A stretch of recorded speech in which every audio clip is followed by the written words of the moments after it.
Alright, well hi, how are you guys? First of all, I want to say I saw the movie yesterday, and there were a lot of exciting scenes. Some of the romantic moments, like the moment where you're like touching your nose and he's like, oh, you can't do that. Were those types of things improvised? Those little details, were they improvised between both of you? Or was that something that, you know, they told, the director said, oh, you should do this? Or how did that come about? The writers had obviously seen the first movie, and so they knew kind of what dynamic Gwen and Peter had from the first movie. So a lot of that was in the script, and a lot of it was improvised too. So it was kind of a mixture of both. You drew a little bit from the script, but also from just your overall chemistry. Just improvising. I mean, just playing around as actors. Audiences are used to happy endings, and in this case, that didn't happen. Is there love after Gwen? I think this is a question for Peter Parker here, Mr. Andrew Garfield. I don't think there's an answer to that. You know, I think there are the part of telling this part of the story. It was a huge moment in comic book history when this happened to Gwen Stacy, and people were outraged and so upset by it.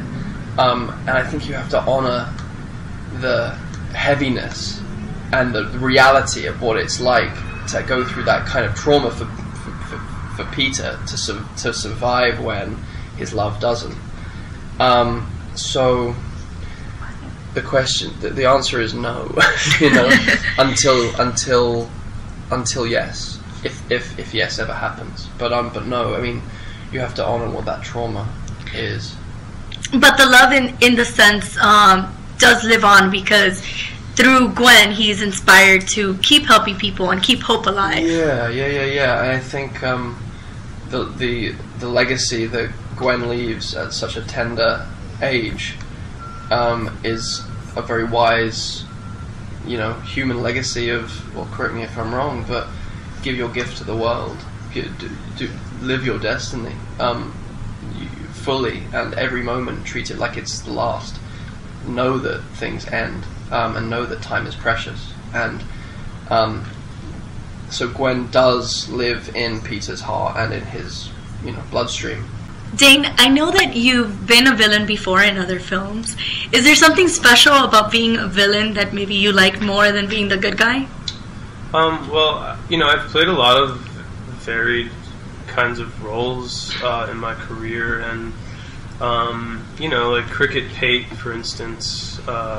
He wouldn't hurt a fly. He was the sweetest person there ever was. And what's important to me is to play complicated people and to try to flesh them out as human beings. You know, I've done two things where I have kind of a villainous ending, but I've always seen those people as human beings. Harry Osborn as a person and Andrew Detmer as a person, and it's just life kind of gets away from them. But the complication of their journey, that's what's exciting to me as an actor.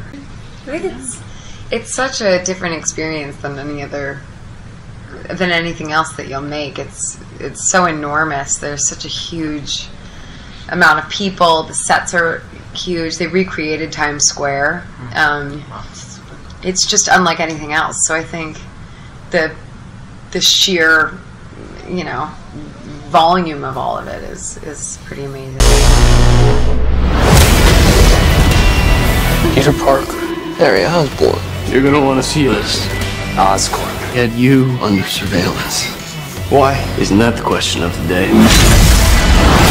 We have plans for you, Peter Parker. What is all this?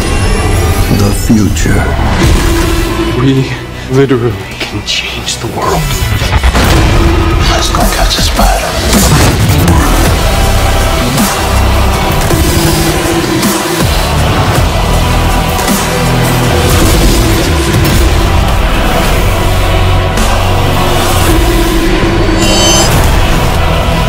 Nothing is what I thought it was. This is bigger than you, Peter.